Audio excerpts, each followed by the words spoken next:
Hello everyone, I welcome you all at अधिष्ठान IAS. अधिष्ठान IAS में आपका स्वागत है। सो बच्चों, I welcome you all in the science and technology course. और इस साइंस एंड टेक्नोलॉजी का कोर्स बड़ा ही इंपॉर्टेंट है। देखिए, जनरल स्टूडेंट्स को पता नहीं रहता है कि साइंस एंड टेक्नोलॉजी में क्या पढ़ना चाहिए। उनके पास कंटेंट आ जाता है तो वो समझ में नहीं आता है। हमने इस कोर्स के अंदर आपकी ये दोनों समस्याओं को का समाधान करा है। इसके अंदर हम बहुत बेहतरीन कंटेंट आपको दे रहे हैं और बहुत ही ईजीएस्ट लैंग्वेज के अंदर आपको समझा रहे हैं। आज की क्लास देखकर आपको ये समझ में आ जाएगा कि किस तरह का कंटेंट हम यहाँ पर प्रोवाइड करते हैं साइंस एंड टेक्नोलॉजी पे, राइट। तो आप सभी टेलीग्राम ग्रुप ज्वाइन कर लो, बिकॉज इसकी पीडीएफ जो होगी वो टेलीग्राम ग्रुप पे ही आपको मिलेगी। टेलीग्राम ग्रुप का लिंक जो दे रखा है वो डिस्क्रिप्शन में दे रखा है। सो प्रीवियस लेक्चर के अंदर हमने पढ़ा था कि what are the different stages of our nuclear programme, है ना। इसके अंदर अपन स्टेज 1, स्टेज 2 और स्टेज 3 अपन ने अंडरस्टैंड करा था। स्टेज 1 के अंदर हमने देखा था कि नेचुरल यूरेनियम को हम यूज कर रहे थे एज ए फ्यूल, और स्टेज 1 के अंदर नेचुरल यूरेनियम को जब यूज कर रहे हैं तो हम उससे प्लूटोनियम भी बना रहे हैं और एनर्जी भी बना रहे हैं, ठीक है साहब। तो प्लूटोनियम जो होता है वो नेक्स्ट स्टेज के अंदर यूज होता है, और प्लूटोनियम इज नोन है, प्लूटोनियम को जब हम यूज करते हैं सेकंड स्टेज के अंदर, second stage also known as fast breeder reactor, ठीक है।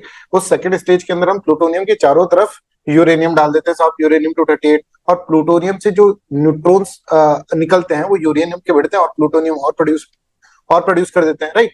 और इस तरह से हम अगर उसके चारों तरफ थोरियम रख दें तो हमको यूरेनियम 233 मिल जाता है, और यूरेनियम 233 जो होता है उसको हम अपनी थर्ड स्टेज के अंदर यूज कर सकते हैं। ऐसा अपन ने देखा था, और ऑल आर इंटरकनेक्टेड, इस तरह से अपन ने इसके अंदर अंडरस्टैंड करा था, ठीक है।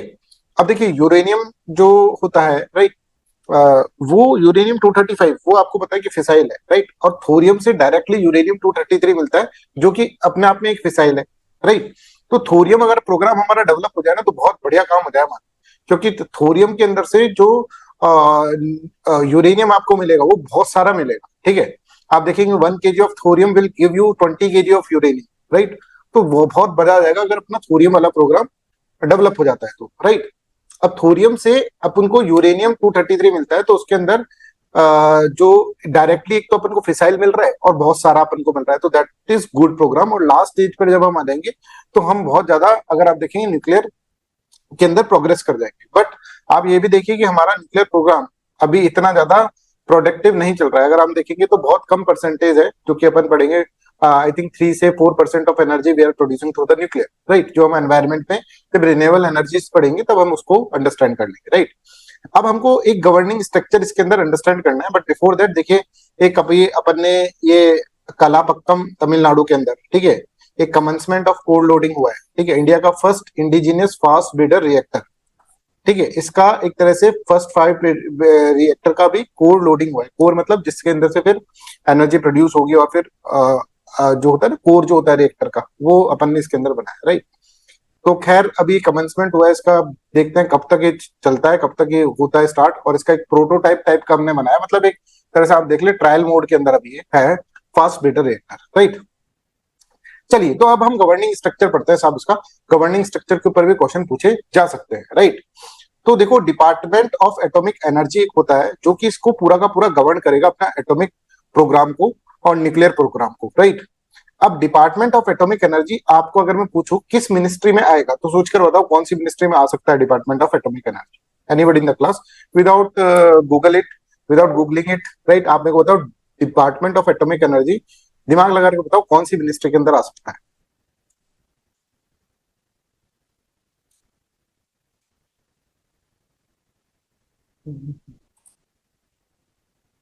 मिनिस्ट्री ऑफ एटॉमिक एनर्जी कोई है ऐसी मिनिस्ट्री अपने पास?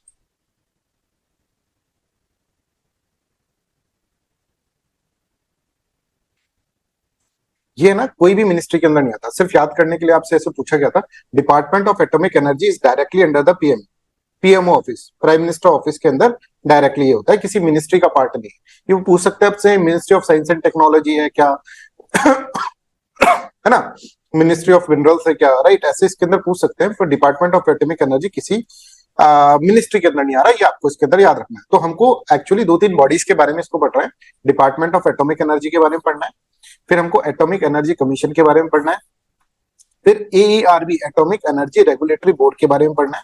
और इस गवर्निंग स्ट्रक्चर में एक बहुत बड़ा एक तरह से आप कह सकते हैं फॉल्ट है, उस फॉल्ट को अपन ने देखना है, किस तरह से ये governing structure conflict of interest की तरफ जा रहा है, ये भी हमको इसके अंदर अंडरस्टैंड करना है, ठीक है।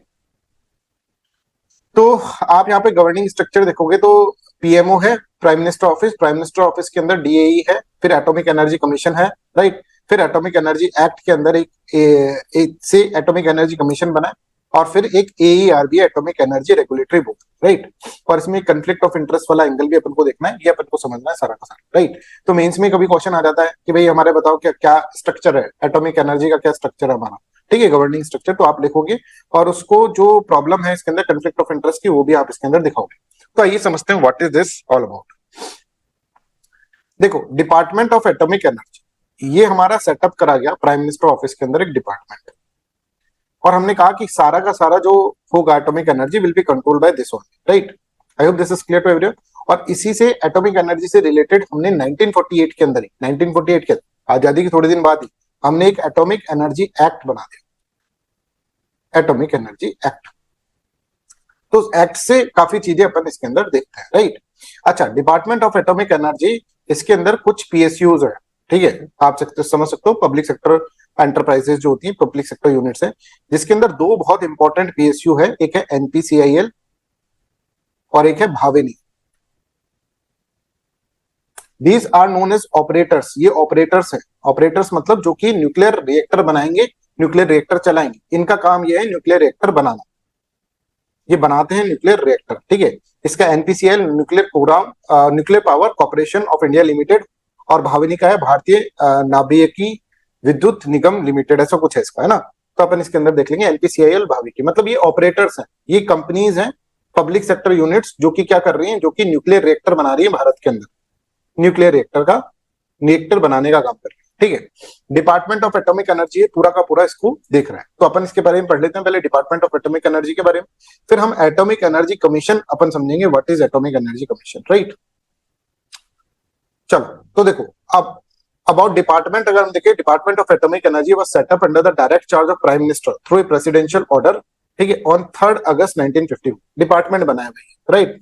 As per this order all the businesses of the government of India related to the atomic energy and to function of the central government under the atomic energy act 1948, right, वो directly to be transacted in the department of atomic energy है, जो उस act को भी regulate करेगी, सब काम उसके अंदर ही इस डिपार्टमेंट में हो रहा है। Under PMO office, Department of Atomic Energy functions as a central authority for India's nuclear program and is headed by the secretary. अब this is very important. इसका जो हेड कर रहा है Department of Atomic Energy को एक secretary head कर रहा है, पीएमओ के अंदर है, पीएमओ के अंदर एक डिपार्टमेंट ऑफ एटॉमिक एनर्जी है जिसको सेक्रेटरी हेड कर रहा है, वो also play in the role in the policy coordination के अंदर भी रोल प्ले करता है। Under department of atomic energy operational responsibility, जो बनाएंगे इसको, वो क्या है, ऑपरेशन मेंटेनेंस करने का स्पेशलाइज्ड पब्लिक सेक्टर एंटिटीज है, जिसके बारे में मैंने आपको बताया, 2 main operators are the NPCIL which is responsible for most of nuclear power plant, जो कि हमने कहा था एनपीसीआईएल एक तरह से स्टेज 1 के अंदर जो भी प्रोग्राम चल रहे हैं उसके अंदर होगा, और फास्ट ब्रीडर रिएक्टर के लिए Bhavini, Bharatiya Nabhikiya Vidyut Nigam limited, which specially handle the fast breeder reactor projects. I hope this is clear to everyone, यहां तक सबको क्लियर है। तो ये अपना डिपार्टमेंट ऑफ एटॉमिक एनर्जी यहां पर अपन इसके अंदर समझते हैं, ठीक है। अब डिपार्टमेंट ऑफ एटॉमिक एनर्जी के बाद फिर एक 1948 के एक्ट से ही, जब 1948 का एक्ट आया, तो इस एक्ट से क्या बनेगा, एक कमीशन बनेगा, that is known as atomic energy commission, ठीक है, जो कि न्यूक्लियर एनर्जी के लिए कोई पॉलिसी मेकिंग का काम करेगा, पॉलिसी मेकिंग इस तरह से इसके अंदर करेगा, right. I hope this is clear. तो यहां पर देखो, एक एटॉमिक एनर्जी कमीशन है, was set up in August 1948 in the Department of Scientific Research, which was created few months earlier in the June 1948. The Department of Atomic Energy was set up on 3rd August 1954, right, under the direct charge of Prime Minister, presidential order. Subsequently, in accordance with the government resolution, Atomic Energy Commissions was established in Department of Atomic Energy, ठीक है। The Prime Minister जो होंगे, इसको एक तरह से ये इसको टेबल करा, इसको लोकसभा के अंदर 24 1958 किया, ठीक है। According to resolution consisting AIC atomic energy commission के अंदर सेक्रेटरी ऑफ गवर्नमेंट। अब देखो, डिपार्टमेंट ऑफ एटॉमिक एनर्जी का जो सेक्रेटरी होगा, मतलब जो चेयरमैन है, वही आप देखेंगे, that will be the secretary of और chairman of atomic energy commission, ठीक है, वही एटॉमिक एनर्जी कमीशन का भी चेयरमैन इसके अंदर होगा, राइट। अब दिस रोल इज क्वाइट, मतलब आप देखेंगे इसके अंदर प्रॉब्लम आएगी, कैसे आएगी अपन इसके अंदर समझते हैं। The Atomic Energy Commission is the apex body responsible for guiding है ना, it was established 1940 under provision the commission functions under department of atomic energy, इसके अंदर ही हो रहा है, which operates directly under the prime minister office. Secretary of the Department of Atomic Energy is ex officio chairman of the Atomic Energy Commission. Subsequently, the Atomic Energy Regulatory Board was established in 1983. Right? अब देखो यहाँ तक समझ में आ गया. Atomic Energy Commission मतलब department of atomic energy है, उसके अंदर एटॉमिक एनर्जी कमीशन. ठीक है. और एटॉमिक एनर्जी कमीशन का जो चेयरमैन है और डिपार्टमेंट ऑफ एटॉमिक एनर्जी का चेयरमैन है, ये दोनों सेम है. राइट. अब क्या होता है कि एक एटॉमिक एनर्जी रेगुलेटरी बोर्ड बनाया जाता है. ठीक है.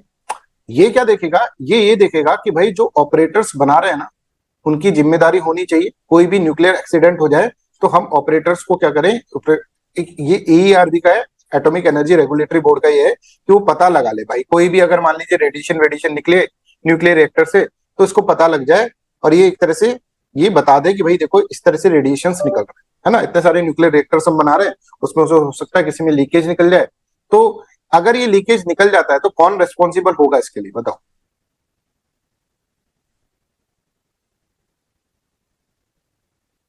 बताओ कौन रेस्पॉन्सिबल होगा. जिसने बनाया वही रेस्पॉन्सिबल होगा, that is operator will be responsible. तो मतलब एटॉमिक एनर्जी रेगुलेटरी बोर्ड है ना. अब इसका भी अगर आप देखेंगे तो एटॉमिक एनर्जी कमीशन का जो चेयरमैन है वही इसके भी चेयरमैन है. ठीक है. मतलब ये एटॉमिक एनर्जी कमीशन के अंदर ही आता है. ठीक है. तो एटॉमिक एनर्जी रेगुलेटरी बोर्ड क्या रेगुलेट कर रहा है, वो ये रेगुलेट कर रहा है कि भैया सब कुछ सही तो चल रहा है ना. ठीक है. कहीं लीकेज वीकेज तो नहीं है, उसको देखने का काम कर रहा है. अब लीकेज आता है तो ऑपरेटर्स विल बी रेस्पॉन्सिबल. मतलब अब रायता जो फैला उसको समेटने का टाइम आ गया. ये समझो क्या फॉल्ट है, ये अपन इसके अंदर समझ सकते हैं. डिपार्टमेंट ऑफ एटॉमिक एनर्जी और एक एटॉमिक एनर्जी कमीशन है, और एटॉमिक एनर्जी कमीशन को जो हेड कर रहा है वही हेड कर रहा है एईआरबी, और डिपार्टमेंट ऑफ एटॉमिक एनर्जी को जो हेड कर रहा है वही हेड कर रहा है एईसी को. ठीक है. Department of atomic energy regulatory sorry operators जो है वो इसके अंडर में आ रहे हैं पूरे पूरे ऑपरेटर्स. अब मान लीजिए, और अच्छा एक चीज और है कि एटॉमिक एनर्जी रेगुलेटरी बोर्ड ये बताता है कि कहीं लीकेज वीकेज हो जाए तो ये बता दे, और लीकेज हो जाए तो कौन फंसेगा, ऑपरेटर फंसेगा. ठीक है भाई, लीकेज को ऑपरेटर से पूछेंगे. अब मान लीजिए कि कहीं पे आपने न्यूक्लियर प्लांट बनाया है, मान लीजिए एनपीसीआईएल ने बनाया, राइट. तो अगर इसके अंदर लीकेज हो जाता है, राइट, तो एनपीसीआईएल इसको दबाने का काम करेगी ऑब्वियसली कि लीकेज ना पता चले, अदरवाइज इसकी जिम्मेदारी आएगी सारी. और सीआईएल किसके अंडर में आता है, डिपार्टमेंट ऑफ एटॉमिक एनर्जी के अंडर में आ रहा है. ठीक है. अच्छा एईआरबी पता लगाने की कोशिश करेगी, एईआरबी कि भाई लीकेज है तो नहीं कहीं, और ये दबाने की कोशिश करेगी ऑब्वियसली. पर एईआरबी का अगर हम देखेंगे ये किसके अंदर में आ रहा है, एटॉमिक एनर्जी कमीशन के अंडर में. और एटॉमिक एनर्जी कमीशन जो है उसका चेयरमैन और डिपार्टमेंट ऑफ एटॉमिक एनर्जी का चेयरमैन एक ही पर्सन है, रामलाल. ये भी रामलाल है, ये भी रामलाल. तो रामलाल दबाने का भी काम करेगा, और रामलाल के पास रेगुलेटरी बॉडी भी है, एटॉमिक एनर्जी की रेगुलेटरी बॉडी भी है. तो ये क्या करेगा, ये एटॉमिक एनर्जी रेगुलेटरी बॉडी को भी कंट्रोल करता है. तो कभी भी लीकेज होगा तो कभी रामलाल बाहर आने ही नहीं देगा लीकेज के बाद. Are you getting this point? आप बताओ, ये सबको क्लियर हुआ?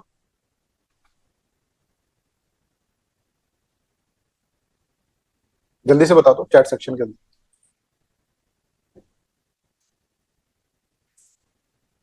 सभी बच्चे लिख दें एक बार चैट सेक्शन में, क्लियर हो गया क्या? मतलब there is a conflict of interest. Ramlal वो काम की कर रहा है जो कि ऑपरेटर रामलाल करने वाला भी है, और रामलाल वो आदमी भी है जो क्या कर रहा है, इसको रेगुलेट कर रहा है कि कहीं लीकेज तो नहीं हो रहा. इसकी गलती पकड़ने वाला भी रामलाल और गलती करने वाला भी रामलाल. ठीक है. तो भाई चोरी करने वाला भी और चोरी पकड़ने वाला भी एक ही पर्सन अगर हो जाएगा तो that will create a problem of conflict of interest. ये आपको इसके अंदर समझना है. ठीक है. तो हम क्या कह रहे हैं, इस तरह का स्ट्रक्चर है, पीएमओ है, पीएमओ के नीचे डिपार्टमेंट ऑफ एटॉमिक एनर्जी है, डिपार्टमेंट ऑफ एटॉमिक एनर्जी के नीचे आप देखिए एटॉमिक एनर्जी कमीशन है, इसका चेयरमैन जो है वो, और इसका मतलब secretary of department of atomic energy, और इसका चेयरमैन सेम है ना. Chairman 1 is equal to chairman 2, और चेयरमैन 2 के अंदर में ही एक एईआरबी बन रही है. मतलब इन तीनों का चेयरमैन सेम. ठीक है. I hope this is clear. AERB बन रही है, और एईआरबी ये देख रही है कि डिपार्टमेंट ऑफ एटॉमिक एनर्जी के अंदर जो ऑपरेटर है कहीं उन्होंने गलती तो नहीं कर दी. तो गलती पकड़ने वाला और गलती करने वाला दोनों अगर हम देखेंगे तो सेम ही पर्सन, ऐसा अपन को इसके अंदर देखना. ठीक है. तो अब देखो एटॉमिक एनर्जी कमीशन आप समझ गए what is atomic energy commission, ठीक है। फिर हम समझ गए secretary to the department of atomic energy is ex officio chairman of atomic energy commission. जो सेक्रेटरी है डिपार्टमेंट ऑफ एटॉमिक एनर्जी का वही एटॉमिक एनर्जी कमीशन का एईसी का क्या है, चेयरमैन है। Subsequently, Atomic Energy Regulatory Board was established in 1983 by executive order of the Department of Atomic Energy under the broader Atomic Energy Act 1962 to oversee nuclear and radiation safety.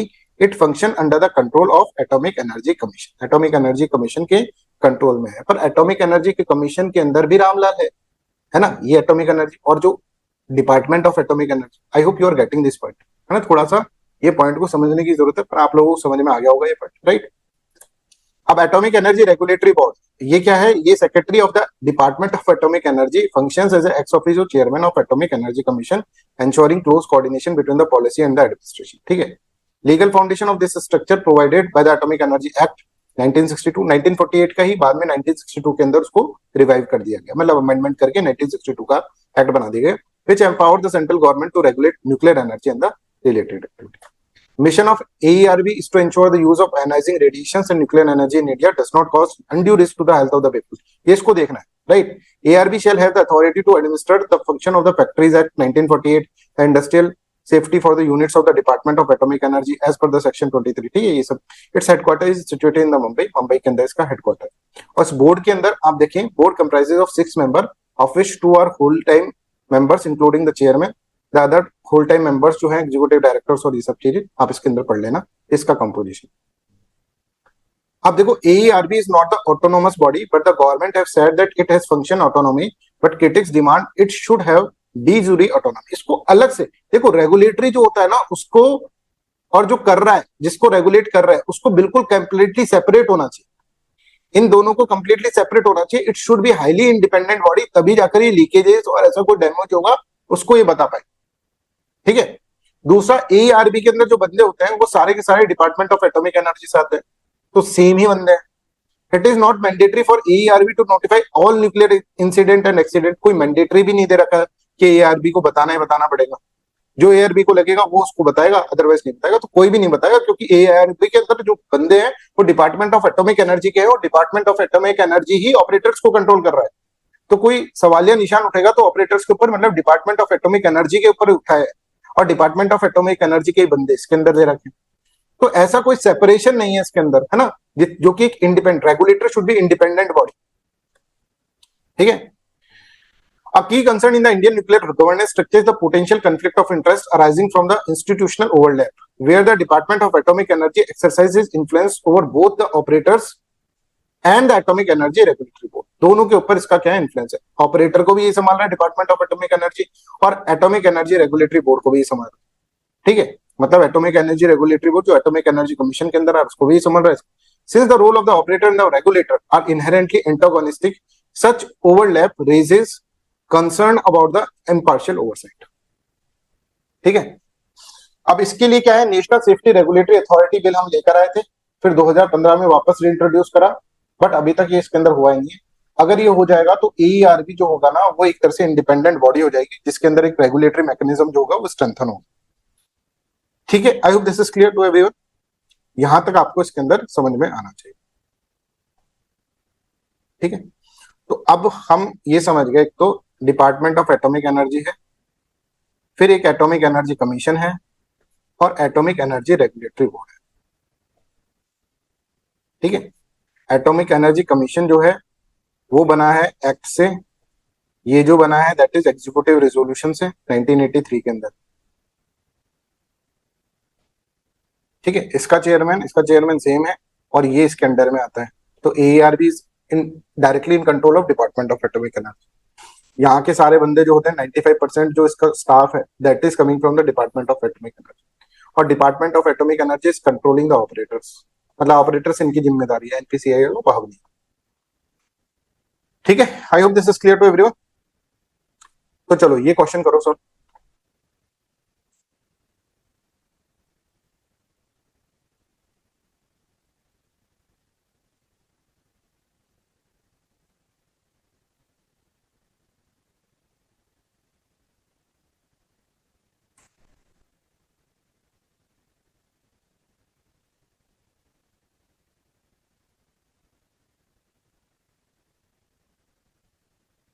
ठीक है, A only will be the correct answer. I hope you are getting this point. Atomic energy commission is responsible for policy formulation in atomic energy. Ministry of power के अंदर में नहीं आता, PMO के अंदर में आता है, राइट. तो ये देखिए, which of the following best explain the need for the independent regulator.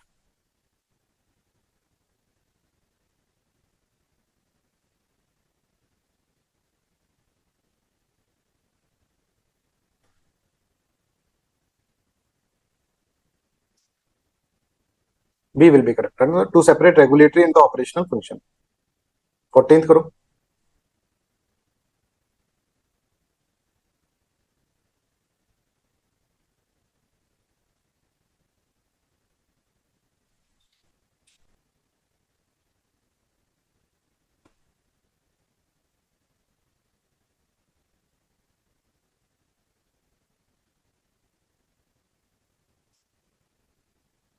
ठीक है, इट इज स्टैट्यूटरी बॉडी. तो एआरपी स्टैट्यूटरी बॉडी नहीं है, एग्जीक्यूटिव रेजोल्यूशन से बनी हुई बॉडी है. 2 and 3 are correct answer. A will be correct answer. चलिए, तो this is all about the what, this is all about the nuclear fission. Nuclear fission अपन इसके अंदर समझ लिए, राइट. अब अपन समझते हैं व्हाट इज न्यूक्लियर फ्यूजन. देखो भाई, न्यूक्लियर फ्यूजन एक ऐसी चीज है जो अभी तक डेवलप हुई नहीं, राइट. और it is not possible practically to develop it, but we are trying for it, है ना. वी आर मतलब पूरा वर्ल्ड मिलकर इसको ट्राई कर रहा है, ठीक है. अच्छा, अमेरिका, चाइना ने तो अपना खुद का बनाने की सोच रखा है, इसको आर्टिफिशियल सन भी बोलता है चाइना, ठीक है. आर्टिफिशियल सन एक ITER है. अपन इन सब के बारे में पढ़ेंगे अभी, राइट. पहले हम ये समझ ले भाई, न्यूक्लियर फ्यूजन क्या होता है, राइट. फ्यूजन का मतलब क्या होता है? एक तो फिशन है. फिशन का मतलब क्या है कि जब एक चीज दो में टूट रही है, that is known as fission. Fusion is just opposite. Fusion में क्या है, दो एक साथ मिल रहे हैं और उसके बाद ये फ्यूज हो जा रहे हैं, that is known as fusion. तो fusion is just opposite to fission. अगर आप यहां पर देखेंगे तो फिशन में, अगर बेसिक अगर हम डेफिनेशन से चले तो फिशन के अंदर दो के अंदर टूट रहा है एक, इसके अंदर दो मिलकर एक बना रहे हैं, ठीक है. तो अभी हम ये वाला पढ़ रहे हैं न्यूक्लियर फ्यूजन. इससे भी एनर्जी निकलती है, कैसे निकलती, क्या होता है, ये सब चीजें अपन इसके अंदर अंडरस्टैंड करते हैं, राइट. देखिए क्या होता है कि सन के अंदर अगर हम देखें तो न्यूक्लियर फ्यूजन होता है. अगर आपसे पूछा जाए, सिंपली ये क्वेश्चन पूछ लिया जाए कि सन के अंदर जो इतनी सारी एनर्जी प्रोड्यूस हो रही है वो कहां से आ रही है, तो न्यूक्लियर फिशन से आ रही है कि फ्यूजन से आ रही है, तो यहां पर फ्यूजन से आ रही है, राइट. अब ऐसा समझो कि जैसे हाइड्रोजन है, हाइड्रोजन के आइसोटॉप्स हैं, राइट. आपने देखा ड्यूटोरियम है और ट्राइटियम है, ठीक है. ड्यूटोरियम और ट्राइटियम, राइट. ड्यूटोरियम के अंदर अगर हम देखेंगे तो क्या है, एक प्रोटॉन है और एक न्यूट्रॉन है, right. I hope this is clear. तो इसके अंदर अगर हम देखते हैं तो क्या है, एक प्रोटॉन है और दो न्यूट्रॉन है, ठीक है. जब हम इन दोनों को भिड़ाएं ना और इनको फ्यूज कर दें, ठीक है, कुछ इस तरह से भिड़ाएं कि फ्यूज हो जाए, राइट. तो ये भिड़कर हीलियम बना देंगे, हीलियम, जिसमें दो प्रोटॉन है और दो न्यूट्रॉन, ठीक है. अभी रायता फैला रहे हैं, समेट लेंगे, डोंट वरी, ठीक है. अगर इन दोनों को हम फ्यूज कर दें पर ये आपस के अंदर फ्यूज होकर एक बन जाए, जैसे कि कुछ इस तरह से, ये देखो, ये ड्यूटोरियम है, ये ट्राइटियम है, ये दोनों मिल रहे हैं, मिल रहे हैं, मिल रहे हैं, फ्यूज हो गए और एक हीलियम बना देगा और एक न्यूट्रॉन रिलीज कर देगा, एक एक्स्ट्रा न्यूट्रॉन है वो रिलीज कर देगा, हीलियम बना देगा, ठीक है. वापस देखिए इसको एक बार, ये ड्यूटोरियम है और ये ट्राइटियम है, ये भिड़े और इन्होंने, और इसके बाद जब ये फ्यूज हो गए ना, वंस दे गेट फ्यूज्ड तो lot of energy will be released. बहुत सारी एनर्जी रिलीज होगी. कैसे होगी, I will let you know, ठीक है. I hope this is clear to everyone. यहां पर आपको ये दिख रहा है. तो देखो, nuclear fusion is the process in which two light atomic nuclei, typically isotopes of hydrogen such as deuterium and tritium combine to form a heavier nuclear like helium, releasing a very large amount of energy. बहुत सारी energy यहाँ पर release हो जाती है. अब this is very typical कि भाई ये देखो, न्यूट्रॉन न्यूट्रॉन दोनों पॉजिटिव पॉजिटिव चार्ज, राइट. अगर हम देखें प्रोटॉन प्रोटॉन जिसके अंदर पॉजिटिव पॉजिटिव चार्ज है, ये दोनों एक साथ कैसे मिले, दे हैव द, अब भाई पॉजिटिवली चार्ज प्रोटॉन है, न्यूक्लियाई जो है वो पूरा पॉजिटिवली चार्ज है, प्रोटॉन है क्योंकि इसके अंदर. अब ये दोनों को आप पास में लाओगे, कैसे लाओगे, क्योंकि पॉजिटिव और पॉजिटिव तो रिपेल करता है एक दूसरे को, एक भागेंगे दूर दूर, ठीक है। तो एटॉमिक न्यूक्लियाई को हम लेकर आ रहे हैं जिसके अंदर प्रोटॉन और न्यूट्रॉन है, इसको लेकर आ रहे हैं सर। अब न्यूट्रॉन में तो कोई चार्ज नहीं होता, प्रोटॉन में पॉजिटिव है, दूसरे का प्रोटॉन और न्यूट्रॉन लेकर आ रहे हैं। अब इसमें भी पॉजिटिव चार्ज है, पॉजिटिव पॉजिटिव एक साथ कैसे फ्यूज हो जाएंगे भाई? समझ में आ रहा है? ये तो रिपेल करता है ना, सेम चार्ज जो होता है वो तो रेपेल करता है एक दूसरे को, भगाएंगे दूर दूर। अब ये पॉजिटिव पॉजिटिव चार्ज को अगर हमको फ्यूज करवाना है, आप देखो जो रेपेल कर रहे हैं ना उनको क्या कर रहे हैं, रिपेल कर रहे हैं, उनको फ्यूज करवा दिया हमने। सोच कर देखो, दो बहुत ही बड़े दुश्मन थे, एक दूसरे को देख नहीं पाते थे, जैसे आते थे एक चल जाए फिर दूसरा चल जाए, नहीं तो मारकाट हो जाएगी। इन दोनों को हमने मिला दिया। तो सोच के देखो, इनको बहुत ज्यादा हमने क्या करा होगा, लालच दिया होगा, इंसेंटिव दिया होगा, तभी जाकर मिले। ठीक है, इस केस के अंदर हमने बहुत ज्यादा एक फोर्स लगाया होगा इनके ऊपर, बहुत ज्यादा एनर्जी दी होगी इनको कि भाई ये दोनों फ्यूज कब हो सकते हैं। देखो एक न्यूट्रॉन यहां पर, एक न्यूक्लियस यहां पर, एक न्यूक्लियस यहां पर, ये दोनों पास में तो ऐसे तो नहीं आ सकते, पर इसको बहुत तेज से धक्का दे दूं मैं और इसको भी बहुत तेज से धक्का दे दूं तो बढ़ जाएंगे ना। तो इतना तेज से धक्का दे दूं जितना प्लस प्लस रेपेल कर रहा है ना, उससे भी तेज धक्का दे दूं। और धक्का कैसे दे सकता हूं मैं इसको, इसको कैसे धक्का दूं मैं? इसको ऐसे धक्का देते हैं कि जब भी टेम्परेचर बढ़ता है ना, तो ये न्यूक्लियाई जो होता है ना वो तेज तेज भागते हैं एक दूसरे, एक जगह से दूसरी जगह तेज तेज भागते हैं। इनका मोशन जो होता है बहुत तेज हो जाता है, इतना तेज हो जाएगा कि भाग भाग के इधर से भी भाग रहा है, इधर से भी भाग रहा है, और ये आपस में बढ़ जाएंगे और फ्यूज हो जाएंगे। पर इसके लिए मेरे को बहुत ज्यादा टेम्परेचर इनको देना पड़ेगा साहब। और बहुत ज्यादा टेम्परेचर में प्रोड्यूस भी कर दूं, बहुत ज्यादा टेम्परेचर मतलब जो सन के अंदर टेम्परेचर होता है उतना टेम्परेचर देना पड़ेगा। मैं बहुत ज्यादा टेम्परेचर भी दे दूं पर मेरे न्यूक्लियर रिएक्टर की दीवारें पिघल जाएंगी उससे। समझ में आ रहा है? तो यहां पर देखो क्या हो रहा है कि nuclear fusion is the process in which two light atomic nuclei typically isotope of hydrogen such as deuterium and tritium combine to form a heavier nucleus like helium, releasing a very large amount of energy. For the fusion to occur, positively charged nuclei must overcome the electrostatic repulsion between them, which require extremely high temperature of the order of millions of the degree, right? Creating a state of the matter called the plasma. ठीक है, इस temperature पे solid liquid gas नहीं रहते, इस temperature पे नया एक मैटर बनेगा, that is known as plasma, है ना। इतना टेम्परेचर के ऊपर सॉलिड लिक्विड गैस स्टेज नहीं, नई एक स्टेज होती है, that is known as plasma. I hope this is clear. यहां तक सबको क्लियर है? से यस और नो जल्दी से बता दो सभी। अंजलि गोयल, अंजलि शर्मा, दीप, केतन, मोनिका, नितेश, परविंदर, तुषार। ठीक है भाई, ये दोनों है ना पास में नहीं आते थे कभी, राइट। इनको मेरे को पास में लाना है, कैसे लाऊं मैं पास? इन दोनों को बहुत बुरी तरह से बढ़ा दूं, राइट। इधर से भी फोर्स लगाऊं, कुछ इधर से भी फोर्स लगाऊं। अब ये हिलते जब टेम्परेचर ज्यादा होता है तो इतना ज्यादा टेम्परेचर कर दूं कि ये बहुत बुरी तरह से भागने लग जाए और भाग भाग के बढ़ जाए और फ्यूज हो जाए, राइट। ये फ्यूज हो गए। अब फ्यूज होने में क्या होगा, अब यहां पर समझो। अब नेक्स्ट स्टेप ये आपको समझ में आ गया तो फिर आगे अपन समझते। देखो science and technology is not hard, पर इसको थोड़ा सिस्टमेटिकली अपन को पढ़ना पड़ेगा, समझना पड़ेगा, राइट। सिस्टमेटिक नहीं जाओगे जब तक कुछ नहीं हो पाएगा। सिस्टमेटिक का मतलब क्या है? सिस्टमेटिक का मतलब यही है बच्चों कि इसको एक बहुत ही बेसिक लेवल से अपन को पढ़ना पड़ेगा, फिर अपन को ऊपर जाना पड़ेगा बेसिक लेवल से। तो देखो ड्यूटेरियम और ट्राइटियम ये है, ड्यूटेरियम एंड ट्राइटियम, और ये दोनों मिलकर फ्यूज हो गए। फ्यूज होके यहाँ पर देखो हीलियम इन्होंने बना दिया, ये देखो ये हीलियम है और हीलियम बन गया। हीलियम हमको मिल गया, ठीक है भाई, हीलियम मिल गया, बट इसके साथ बहुत सारी एनर्जी भी मिली। अब ये एनर्जी कहां से आई ये भी हमको समझना चाहिए। एक्चुअल में क्या होता है जब ये प्रोसेस होता है ना, जब फ्यूज होता है, जब दोनों एक तरफ से भिड़ेंगे ना, तो बहुत कुछ कुछ छोटा सा मास जो होता है ना वो लॉस हो जाता है। अगर आप इसका मास निकालो, इसका मास निकालो m1 और m2, और इसका मास निकालो m3, तो m1 प्लस m2 करोगे ना, that is not equal to m3, है ना। m1 प्लस m2 करोगे तो m1 plus m2 is greater than m3, slightly सा ग्रेटर यहां पर आएगा। इसका मतलब इस प्रोसेस के अंदर कुछ मास रिलीज हो गया, ठीक है, वो मास रिलीज हो गया। और मास जब रिलीज हो जाता है ना, तो that will generate energy according to Einstein, E is equal to mc square. ये देखो m है और ये c स्क्वायर है, लाइट की स्पीड। तो m को लाइट की स्पीड कितनी तेज होती है, राइट, उसके स्क्वायर से मल्टीप्लाई, देखो कितनी सारी एनर्जी यहाँ पे रिलीज होती है। ठीक है, I hope this is clear to everyone, यहां तक सबको समझ में आ रहा है। तो देखो अब इसको थोड़ा सा स्टाइल से अपन पढ़ते हैं। एक्चुअली एक वेबसाइट है, राइट, ITER की एक वेबसाइट है, उस पर दे रखा है, वो चीज मैं आपको इसके अंदर पढ़ा देता हूँ। देखो, एटम नेवर रेस्ट, एटम हमेशा मूव करते रहते हैं। The hotter they are they move faster. In the sun core, sun के अंदर हम देखें तो वहां पे फ्यूजन हो रहा है। तो सन के अंदर कैसे इतनी एनर्जी प्रोड्यूस हो रही है? फ्यूजन से हो रही है, right.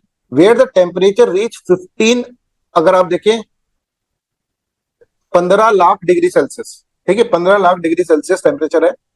Hydrogen atoms are in constant state of agitation, hydrogen atom तो भाग रहे हैं पूरी तरह से, ठीक है। और as they collide at very high speed, आप समझ रहे हैं इसके अंदर नेचुरल इलेक्ट्रोस्टैटिक रिपल्शन, रिपल्शन जो प्लस प्लस वाला रिपल्शन होता है, that exist between the positive charge of their nuclei is overcome and the atom fuse. The fusion of the light hydrogen atoms produce a heavier element known as helium. The mass of the resulting helium atom is not the exact same the initial atoms. However, some mass has been lost and great amount of energy has been produced. This is what the Einstein famous formula E is equal to mc square describe. The tiny bit of the lost mass, देखो कितना सा mass loss हुआ है और energy देखो कितनी produce हो गई है। तो फ्यूजन में इस तरह का प्रोसेस होता है, ठीक है। I hope this is clear to everyone. तो यहां पर आप इसके अंदर देखें, under such condition the nuclei moves at a very high speeds and collide with enough force to fuse, जिससे कि फ्यूज हो जाए, forming helium and releasing energy in the form of high energy neutrons and the radiations. This is the same process that powers the sun. और इस process को करने के लिए हमको इतना टेम्परेचर चाहिए to achieve 10 times hotter than the temperature at the core of the sun. इतना टेम्परेचर अगर हम प्रोड्यूस कर दें, ठीक है। सन का टेम्परेचर जो होता है वो अपने देखा था भाई 15 लाख होता है, ये देखो 15 लाख से भी ज्यादा हो गया, इंटू 10 टाइम्स हमको करना पड़ेगा। और इतना टेम्परेचर प्रोड्यूस करना अर्थ पे, that is not possible, that is possible, but कहां पे करोगे आप? मान लो भाई उसके लिए आपके पास ऐसा मटेरियल होना चाहिए ना रिएक्टर के अंदर। रिएक्टर के अंदर एक ऐसा मटेरियल होना चाहिए जो पिघले नहीं। ये तो पिघल जाएगा, मान लो आपने कर भी दिया तो ये तो पिघल जाएगा। और अपन को ज्यादा नहीं करना, थोड़ी सी देर के लिए एक तरह से ये टेम्परेचर देना, ठीक है, पर ये तो पिघल जाएंगे सब कुछ। तो however on earth maintaining this extreme condition in A controlled manner for a sustained energy production remain a major technology challenge, which is why fusion reactor are still in the experimental stage. ठीक है। तो अब यहां पर एक ITER, मतलब एक देश से तो काम नहीं चलेगा साहब, सब देश मिलकर काम करें।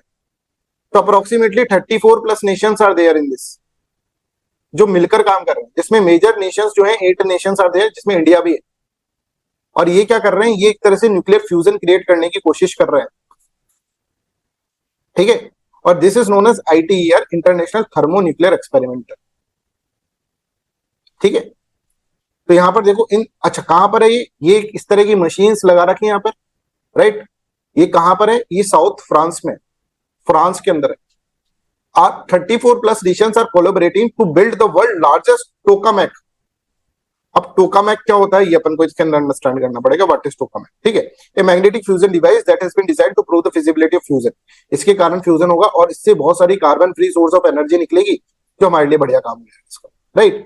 ITER मेंबर्स जो है अभी 24 प्लस मेंबर्स हैं, पर इसको जो स्टार्ट करा है वो ये मेंबर्स हैं: China, European union, India, Japan, Korea, Russia and United states. अब ये प्रोसेस बड़ा स्लो हुआ, अभी तक नहीं हुआ।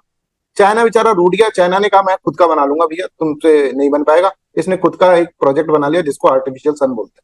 इस पे अभी ये वर्क कर रहा है चाइना, ऑलमोस्ट डेवलप्ड। अरे सर करेंगे कैसे? इतना एनर्जी प्रोड्यूस कर दिया तो उसको संभालेंगे कैसे? कंट्रोल कैसे करेंगे? है ना सर, अभी आप ही बोल रहे प्रोड्यूस करेंगे, इसको कंट्रोल कैसे करेंगे? कंट्रोल कैसे करेंगे? इसके लिए आप यहाँ पर देखो, ये डिवाइस है टोकामैक, ठीक है। अब टोकामैक क्या है ये समझो, बहुत ही सुपरफिशियल लेवल पर आपको ये समझना होगा, राइट। देखो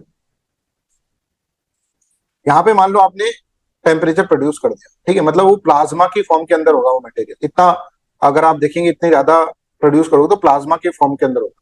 अब प्लाज्मा, अगर ये मटेरियल इस न्यूक्लियर रिएक्टर की दीवारों पर अड़ गया ना, तो सब कुछ खत्म है, ठीक है। ये फटेगा और फिर ये फट के फिर बाहर आएगा, इतना टेम्परेचर बाहर आएगा तो सब बर्बाद। इसको कंट्रोल करने के लिए हमको टोकामैक मशीन बनानी है। टोकामैक मशीन एक तरह से शेप की होती है, डोनट शेप की, ठीक है, इसका अगर पिक्चर हो तो इस तरह की शेप की है ये, है ना। अब यहाँ पर देखो, ये जो है ना चारों तरफ, इसके अंदर क्या हो रहा है, इसके अंदर वो प्लाज्मा है, ये प्लाज्मा इज देयर, राइट।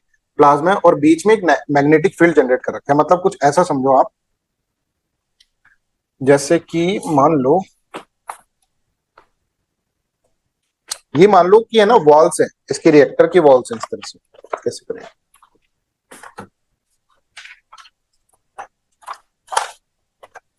कैसे समझो, ये रिएक्टर्स की वॉल्स है, ठीक है, दिस इज रिएक्टर्स वॉल, और बीच में ना मैग्नेटिक फील्ड जनरेट हो रखा है। यहाँ पर इसके बीच में एक और सर्किल सोचो, और इसके अंदर मैग्नेटिक फील्ड जनरेट हो रखा है, और उस मैग्नेटिक फील्ड ने इस तरह का इतना मैग्नेटिक फील्ड जनरेट हो रखा है कि वो प्लाज्मा जो है ना उस मैग्नेटिक फील्ड के अंदर ही है, बस उससे बाहर नहीं आ रहा है। बाहर आते ही वो वॉल पे टकरा जाएगा, पर मैग्नेटिक फील्ड जनरेट कर रखा है तो उसको रोके हुआ है। समझ में आ रहा है? तो एक तरह से ये टोकामेक मशीन क्या कर रही है, इस न्यूक्लियर रिएक्टर की वॉल्स के ऊपर उसको नहीं आने दे रही प्लाज्मा को, उसको मैग्नेटिक फील्ड में ही फंसा के रख रखा है प्लाज्मा को। ठीक है, I hope this is clear to everyone. तो टोकामेक जो है वो क्या है, is a doughnut shape device used in the nuclear fusion experiment to trap and control the extremely hot plasma using powerful magnetic field। मतलब उसको कहीं जाने नहीं दे रहे, मैग्नेटिक फील्ड ने उसको यहाँ उसके अंदर ही, मैग्नेटिक फील्ड के अंदर ही घूम रहा है वो। मैग्नेटिक फील्ड ज्यादा कम करके अपन उसको कंट्रोल भी कर सकते हैं। ठीक है, इनसाइड ए टोकामेक फ्यूल, टोकामेक के अंदर क्या होता है, fuel is heated to form the plasma. Fuel कौन है इसके अंदर, आइसोटॉप है, ड्यूटेरियम और tritium, which is super hot charge state of the matter. Because this plasma reach the temperature of 150 million degree Celsius, no solid material can contain it। इसको कोई नहीं झेल सकता, इसको तो मैग्नेटिक फील्ड ही झेल सकता है। तो मैग्नेटिक फील्ड ने एक तरह से इसके चारों तरफ इनविजिबल वॉल बना दी फील्ड के फॉर्म के अंदर, keeping the plasma suspended away from the reactor walls. Simple. और इस तरह से ये एक्सपेरिमेंट करने की कोशिश की जा रही है, पर बहुत ही स्लो हो रहा है, अभी तक ये एक्सपेरिमेंट सक्सेसफुल नहीं हुआ है। ठीक है, बट हाँ, ये ITER एक ऐसा ऑर्गेनाइजेशन है जो कि क्या कर रहा है, वो सबको मिलाकर काम कर रहा है, सारी कंट्रीज को मिलाकर काम कर रहा है, राइट। अब ये इतना इंपॉर्टेंट ऑर्गेनाइजेशन है, चलो अपन ने तो थोड़ा इसके डिटेल के अंदर समझ लिया, इतना डिटेल में क्वेश्चन पूछा नहीं रहता। ठीक है, ये देखो, ये UPSC का क्वेश्चन है।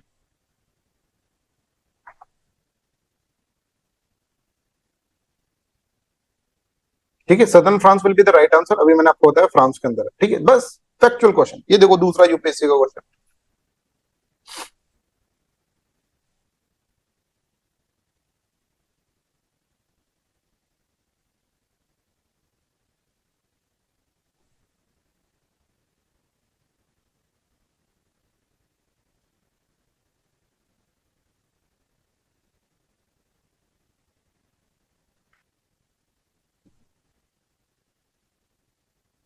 D will be correct answer, capability to develop and build the fusion reactor for the power generation, right. इतना सिंपल क्वेश्चन, ऐसे क्वेश्चन आते हैं। ये देखो, ये थोड़ा हार्ड क्वेश्चन पूछा गया, इसको हार्ड बोल रहे थे वो लोग कि भाई हार्ड है, फास्ट ब्रीडर रिएक्टर के ऊपर, कंसीडर फॉलोइंग स्टेट।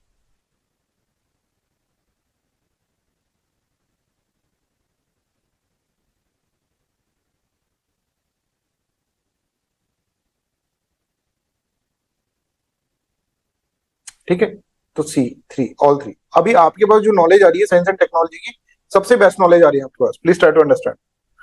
ठीक है, इतना किसी को पता नहीं है, न्यूक्लियर प्रोग्राम्स और इनके बारे में कुछ नहीं पता। बच्चों से तुम पूछ सकते हो कभी भी, ठीक है, किसी को कुछ नहीं पता इतना, तो UPSC को पता है, ज्यादा नहीं पता तो ऊपर ऊपर से पूछ लो, वही इनके लिए हार्ड हो जाएगा क्वेश्चन। ठीक है, फास्ट ब्रीडर रिएक्टर के बारे में किसी को पूछ कर देखो, फास्ट ब्रीडर रिएक्टर होता क्या है, आपको समझा ही नहीं पाएगा। रट रहे हैं बच्चे की भाई first stage, second stage, third stage, first stage के अंदर ये होता है, दूसरे के अंदर ये, ऐसे रट रहे हैं बच्चे। तो ये एक स्कोरिंग टॉपिक है आपके लिए, जिसमें आपको मेहनत कम करनी पड़ेगी, और क्वेश्चन पूछ लिया तो आपके 2 मार्क्स का सक्सेसफुली अटेम्प्ट हो जाएगा।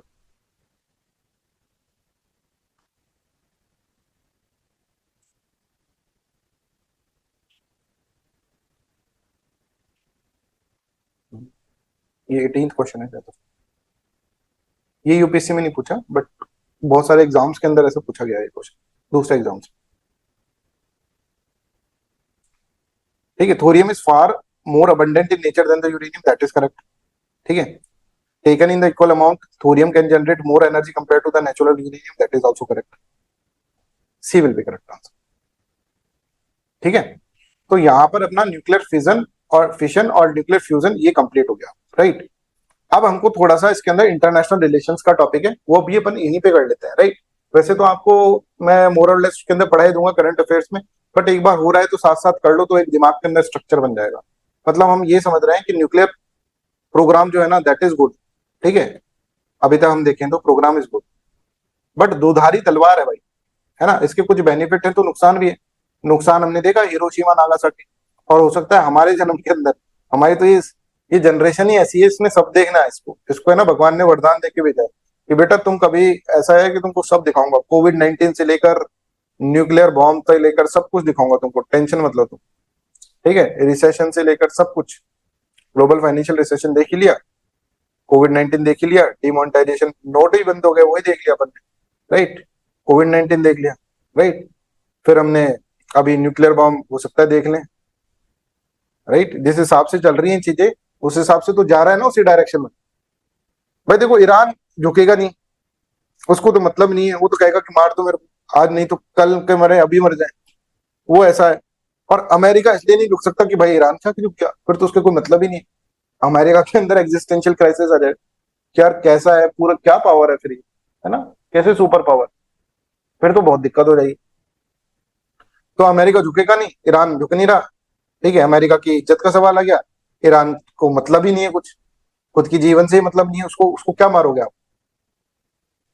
अभी यूएसए ने वापस वार्निंग दी कि 48 आवर्स की वार्निंग दे रहा है आपको, तो बोले कितनी बार 48 आवर्स की दोगे भाई, टाइम पीरियड तो चेंज करो, 48 की जगह आप 72 कर दो, कम से कम थोड़ा अलग लगेगा, ऐसे ईरान बोल रहा है। ऐसे आदमी को तुम क्या वार्निंग दोगे, बोले हमारा सब कुछ लुट ही गया, जो मरने के ऊपर ही उतारे हो उसको कैसे आप हराओगे। वैसा है, अब वो कह रहे हैं कि भाई बूट्स ऑन ग्राउंड वो उतारे हम, राइट, तभी जाके रिजीम चेंज होगी, तो बूट्स ऑन ग्राउंड उतार दोगे तो बहुत ही बुरी हालत हो जाएगी फिर, राइट, क्योंकि ईरान के अंदर, ईरान 10 साल तक लड़ा था इराक से, आप ये देखो, गल्फ वॉर जब हुआ था तो 10 साल तक इराक से लड़ा कोई, और इराक के साथ सब कोई, हर कोई, USA plus western countries, NATO वाटो सब उसके साथ उस वक्त, समझ में आ रहा है, कुछ रिजल्ट नहीं निकला।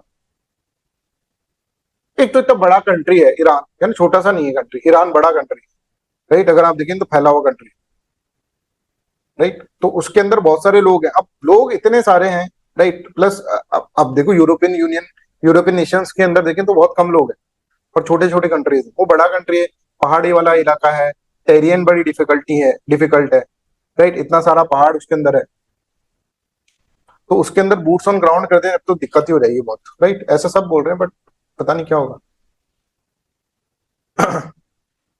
हाँ, तो Iran is not a powerful country, देखो ईरान, अब एक दूसरी चीज ये भी होना चाहिए आपको, जैसे आप देखो कि एक है ना, जब भी वार करो ना तो वार कोई ऐसी छोटी मोटी चीज नहीं है, युद्ध बहुत बड़ी चीज होती है, ह्यूमैनिटी के लिए बहुत, एक तरह से आप देखेंगे तो बहुत नेगेटिव है।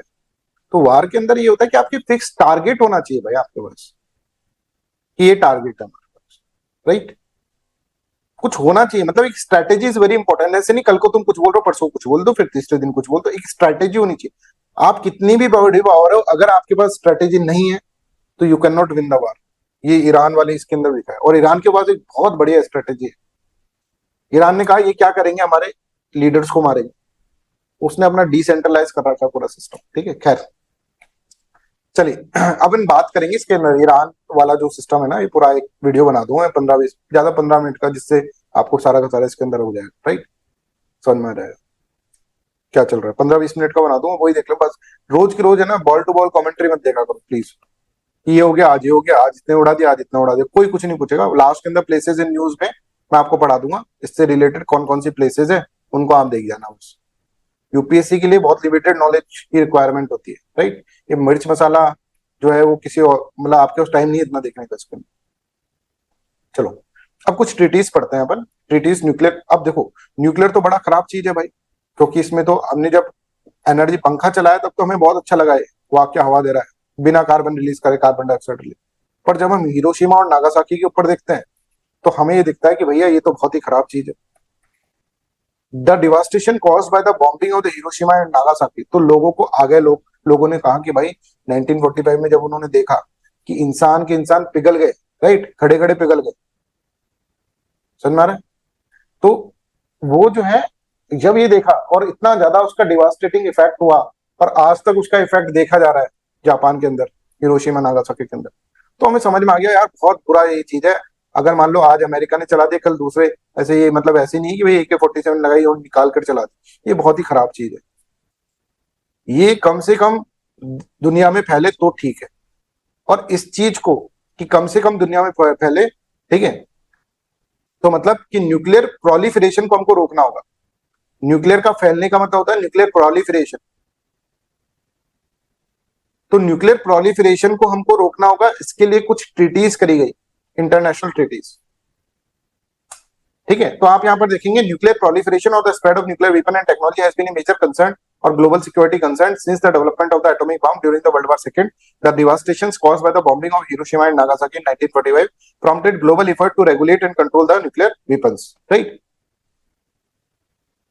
अब देखो कोल्ड वार जब चलेगा 1947 से 1991, तो काफी न्यूक्लियर टेंशंस इंटेंसिफाई हो रही है। कैसे?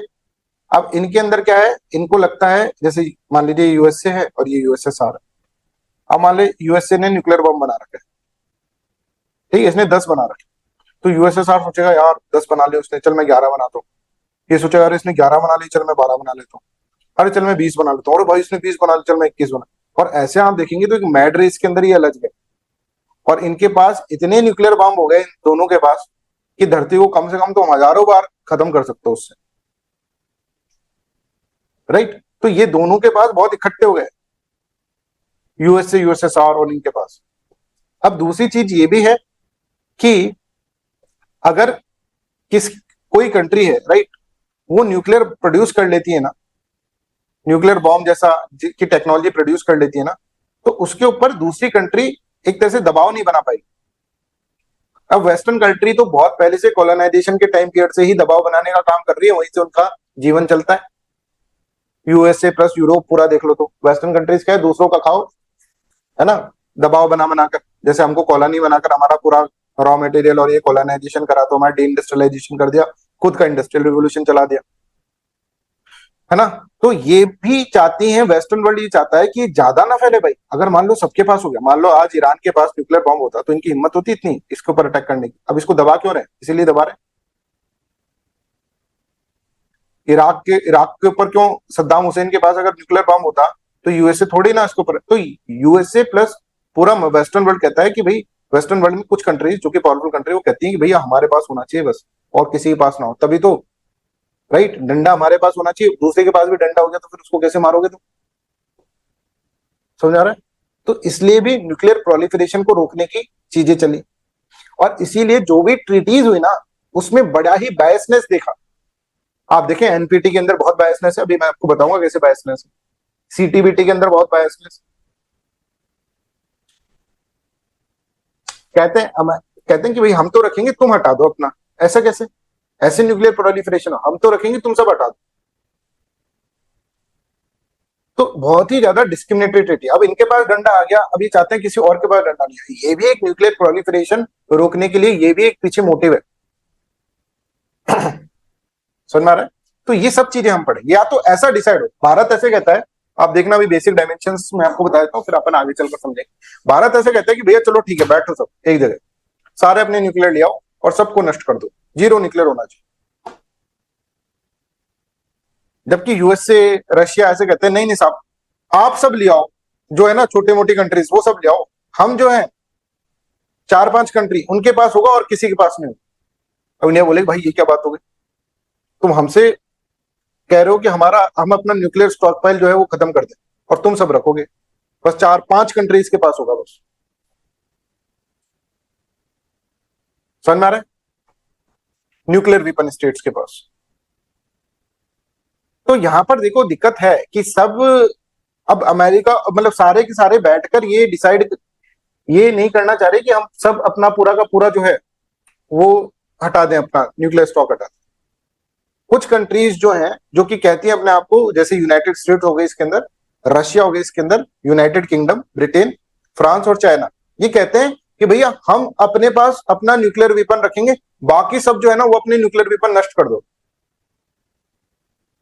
मतलब आप सोच कर देखो, इंडिया अगर इस ट्रीटी को साइन कर दे तो चाइना के पास तो न्यूक्लियर है, मेरे पास नहीं है, इंडिया के पास नहीं, ऐसा कहना चाह रहे हैं। तो न्यूक्लियर ट्रीटीज आप देखोगे दे आर हाईली डिस्क्रिमिनेटरी, इसलिए भारत जैसी कंट्री जो है वो कभी भी इसको साइन करने के लिए नहीं करेगी, राइट, साइन कभी भी नहीं करेगी, राइट। खैर, I hope this is clear to everyone. अब न्यूक्लियर ट्रीटीज पढ़ने से पहले आप ये समझो कि न्यूक्लियर प्रोलिफरेशन का मतलब आप समझ गए कि न्यूक्लियर प्रोलिफरेशन को रोकने के लिए ही ट्रीटीज करी जाएंगी, पॉइंट नंबर 1, ठीक है। न्यूक्लियर प्रोलिफरेशन को रोकने के लिए ही ये ट्रीटीज करी जाएंगी। दूसरा है, न्यूक्लियर प्रोलिफरेशन को रोकने के दो रीजन हो सकते हैं, या तो आपका इंटेंशन ये हो कि हाँ भाई सही है, हिरोशिमा नागासाकी वापस रिपीट नहीं होना चाहिए, सबके पास ही न्यूक्लियर वेपन आ जाए, और दूसरा ये है कि भाई मेरे पास न्यूक्लियर वेपन है, कहीं दूसरे के पास नहीं आ रहा, उसको दबाऊंगा कैसे मैं? जैसे अभी ईरान को दबा पा रहा हूँ, इराक को मैंने पूरा तहस नहस कर दिया, सीरिया, इराक, मिडिल ईस्ट पूरी अगर हम देखेंगे तो मिडिल ईस्ट के पास न्यूक्लियर नहीं है, इसलिए अमेरिका कभी भी उनको, और वो चाहता भी नहीं कभी इसके पास न्यूक्लियर हो।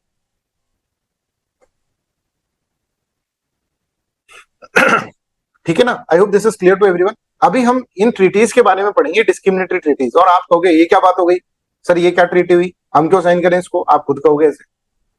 पर बिफोर दैट वर्ल्ड ने 1957 के अंदर एक एजेंसी बनाई, ठीक है, एक इंटरनेशनल ऑर्गेनाइजेशन बनाई जो कि न्यूक्लियर प्रोलिफरेशन को कंट्रोल करने के लिए बनाई गई बॉडी, और उस बॉडी का नाम जो है that is international atomic energy agency, IAEA। तो कुछ हम इसके बारे में पढ़ लेते हैं, और ये कैसे न्यूक्लियर प्रोलिफरेशन को रोकने का काम कर रही है कि न्यूक्लियर ना फैले हर जगह, ठीक है, उसके अंदर किस तरह से है, और मेंबर से किस तरह से प्रोटोकॉल साइन करवा रही, ये अपन इसके अंदर पढ़ते हैं। भारत ने कौन कौन से प्रोटोकॉल साइन कर रखे हैं और कौन कौन से नहीं कर रखे, क्यों नहीं कर रखे, ये अपन इसके अंदर अंडरस्टैंड करें, ठीक है। तो चलिए सबसे पहले हम ये समझते हैं इंटरनेशनल एटॉमिक एनर्जी एजेंसी क्या है। Is a specialised agency of United Nation, ठीक है, यूनाइटेड नेशन की है, task with promoting the peaceful use of the nuclear energy while preventing its use for the military purpose, कि भाई nuclear energy को use करना चाहिए अपन को, but for the peaceful purpose, for the civil purpose, for पंखा चलाने के लिए काम में लेना चाहिए, बॉम्ब बनाने के लिए नहीं। ये देखने का काम इंटरनेशनल एटॉमिक एनर्जी एजेंसी का है। ये इस तरह से करेगी, यूनाइटेड नेशन ने कहा कि भैया नहीं तो सबके पास एटॉमिक पावर नहीं होनी चाहिए। तो establish in 1957, IAEA plays a crucial role in global nuclear governance, ensuring कुछ compliances, कुछ international treaties, conducting inspections, है ना, कंट्रीज के अंदर जाकर इंस्पेक्शन करना कि भाई आप दिखाओ आप क्या कितना प्रोड्यूस कर रहे हो, कहाँ कहाँ है आपका फैसिलिटीज। जैसे IAEA ये गई थी इसके अंदर ईरान में, और ईरान में इसने जाकर देखा, और इसने ये रिपोर्ट भी दी थी भाई कोई अभी बॉम्ब बनाने लायक नहीं हुए, पर फिर भी अमेरिका ने अटैक करा, राइट। तो इसने ईरान ने पूरा एक्सेस दे दिया था इनको, इनके कैमरेज वैमरेज लगे हुए थे ईरान के अंदर, आराम से एक्सेस दिया था कि आराम से देखो भाई आप कोई दिक्कत नहीं, हम नहीं कर रहे, हम जितना हमको एटॉमिक एनर्जी के लिए चाहिए उतना ही हम कर रहे हैं, पर फिर भी इनके ऊपर अटैक हो जाता है, राइट, है ना, इस तरह से। चलो वो तो खैर अलग बात है, अपन अभी ये इसके अंदर अंडरस्टैंड करते हैं क्या है। IAEA secretariat is headquarter in the Vienna, Austria, Austria के अंदर वियना में इसका सेक्रेटेरिएट है, सचिवालय IAEA, राइट। तो देखो, दो establish as a autonomous body, autonomous organisation है independently of United Nation through its own international treaty, IA statute, ठीक है। The IA report to both the United Nation General Assembly and United Nation Security Council, दोनों को report करती है। तो United Nation की specialised agency है पर ऑटोनोमस बॉडी है, ठीक है। अब इसके अंदर क्या होता है, इसके अंदर तीन मेजर बॉडीज है, जनरल कॉन्फ्रेंस जिसके अंदर सारे मेंबर्स होते हैं, meet once a year to approve the budget, programme and policies. Board of governor है जिसके अंदर 35 members and meet about 5 times a year, एक साल में 5 बार ये मिलती है, approve safeguard agreements and appoints the director general. Secretariat सचिवालय जो है डेली ऑपरेशंस करता है, led by the director general, right. अब इसके फंक्शंस क्या है, देखो इसके अंदर अभी आएगा non proliferation, nuclear non proliferation treaty, ये अभी अपन ने पढ़ी नहीं, बट इसको मान लेना एक डिस्क्रिमिनेटरी सी ट्रीटी है। इसमें ये कह रखा है कि ये जो 5 कंट्रीज हैं, ठीक है, ये ही सिर्फ क्या करेंगे, nuclear energy, nuclear power, nuclear weapon state रहेंगी, बाकी सब जो है अपना न्यूक्लियर वेपन को खत्म कर दो, राइट, ऐसा ही कही। खैर, तो it work with the member state and partners worldwide to promote and assist the research and development and practical application of peaceful use of nuclear technology, point number 1, ठीक है। It aims to administer safeguards, कुछ सेफगार्ड्स बनाए to ensure that such research is not used for the military purpose. In particular, IAEA implement the comprehensive safeguard agreements mandated by the Nuclear Non-Proliferation Treaty. अब NPT की जो safeguards होते हैं वो इसको एक तरह से इंप्लीमेंट करने का काम करती है। IAEA assist the member states and promote the exchange of the scientific and technological information between them, और ये national regional international capacities to respond the nuclear and the radiological incident. कहीं भी रेडियोलॉजिकल इंसिडेंट होता है, nuclear incident होता है, तो IAEA बोलता है। जैसे हमने नूर खान एयरबेस के ऊपर अपन ने अटैक करा था, ठीक है, तब ऐसा था कि पाकिस्तान के अंदर रेडिएशन निकल रहे हैं, तो IAEA गई थी उधर, उसने कहा कि कोई रेडिएशन नहीं निकल रही, राइट। ईरान के ऊपर जब B2B बॉम्बर से उन्होंने अटैक करा था, राइट, अमेरिका ने, ठीक है, तब उसने तभी भी बताया कि भाई यहाँ पर कोई भी ऐसे रेडिएशन नहीं निकल रहा, राइट। तो ये काम भी है, कहाँ पर रेडिएशन निकल रहा है, कहाँ पर नहीं निकल रहा है, तो वो भी देखने का काम करती है। अब देखो इसके अंदर कुछ सेफगार्ड एग्रीमेंट्स है, और बेसिकली 3 सेफगार्ड एग्रीमेंट इसके अंदर है, A, B और C, राइट। तो क्या है देखिए, अब एक्चुअली ये उन कंट्रीज के लिए जिन्होंने NPT साइन कर रखी। अब NPT साइन कर रखी पर भारत ने तो नहीं कर रखी, तो भारत इसके लिए कोई ऐसा नहीं है कि भाई इन इन एग्रीमेंट्स के अंदर आए। अब देखो, एक NPT के अंदर कुछ कंट्रीज वो हैं जो कि न्यूक्लियर वेपन स्टेट है, जो कि अपने न्यूक्लियर वेपन रख सकती हैं, ठीक है, और कुछ हैं जो कि नॉन न्यूक्लियर वेपन स्टेट है, ठीक है। I hope this is clear. हमने कहा था कि इसके अंदर जो कंट्रीज हैं, ठीक है, वो होगा चाइना, UK, US, ठीक है, और फ्रांस, चाइना हो गया, UK, US, फ्रांस और रशिया। ये कंट्री ऐसी होंगी जो कि न्यूक्लियर वेपन स्टेट है, जो न्यूक्लियर वेपन रख सकती हैं, और नॉन न्यूक्लियर वेपन स्टेट मतलब दूसरी कंट्री जो कि न्यूक्लियर वेपन स्टेट, मतलब यही कंट्रीज रख सकते हैं न्यूक्लियर वेपन, राइट। तो countries that are nuclear weapon non nuclear weapon states under the nuclear proliferation treaty must sign this agreement. Point number 1, ठीक है, उनको इस एग्रीमेंट को साइन करना पड़ेगा, कॉम्प्रिहेंसिव सेफगार्ड एग्रीमेंट को, जो कि NPT के अंदर नॉन न्यूक्लियर वेपन स्टेट्स है। It requires full disclosure of nuclear material and facility, सारी मटेरियल फैसिलिटीज को सबको करना पड़ेगा। IAEA inspect declared sites to verify the nuclear materials are not diverted for the weapons. India ने does not have a CSA, comprehensive safeguard agreement India का नहीं, because इसने कभी NPT साइन ही नहीं करी। Our countries like Japan, Germany, South Africa have CSA in place, ठीक है। तो कॉम्प्रिहेंसिव सेफगार्ड एग्रीमेंट एक्चुअली ये क्या है, IAEA जो भी सेफगार्ड बनाए गए हैं NPT के अंदर उसको इंप्लीमेंट करने का काम कर रही है। एक सेफगार्ड NPT के अंदर ये बनाया गया है, न्यूक्लियर नॉन प्रोलिफरेशन ट्रीटी, अपन पढ़ेंगे इसको NPT को डिटेल में, कि भाई जो न्यूक्लियर वेपन स्टेट्स हैं उनको तो कोई दिक्कत नहीं है, उनके पास तो न्यूक्लियर वेपन है, तुम तो रखो, तुम तो आराम से कुछ भी बनाओ, मिलिट्री हो कुछ कर। नॉन न्यूक्लियर वेपन स्टेट जो है ना, उनको पूरा का पूरा अपनी फैसिलिटीज के बारे में बताना पड़ेगा। इंडिया आगे हाथ जोड़ देगा, भाई हम तो ना न्यूक्लियर वेपन स्टेट मान रहे हैं अपने आप को, ना नॉन न्यूक्लियर वेपन स्टेट, हम तो NPT साइन नहीं कर रखे हैं। पर जिसने NPT साइन कर रखी और जो नॉन न्यूक्लियर वेपन स्टेट है, मतलब इन 5 कंट्री के अलावा जो कंट्री है, समझ में आ रहा है, उसको क्या करना पड़ेगा, उसको तो सब कुछ आपको दिखाना पड़ेगा। जैसे जापान हो गया, जर्मनी हो गया, साउथ अफ्रीका हो गया, इन सब ने comprehensive safeguard agreement NPT sign कर रखी है, और उसके अंदर कॉम्प्रिहेंसिव सेफगार्ड एग्रीमेंट के अंदर इन भाइयों को बताना पड़ेगा, ठीक है। I hope this is clear. Nuclear armed NPT members, इनको नहीं है, इनको नहीं बताना कुछ, इनकी कोई जिम्मेदारी नहीं है साहब, तुम कितने भी बना लो, तुम्हारे को लिए कोई नहीं, कॉम्प्रिहेंसिव सेफगार्ड एग्रीमेंट तुम्हारे लिए, समझ में आ रहा है। फिर दूसरा जो होता है दैट इज एडिशनल प्रोटोकॉल।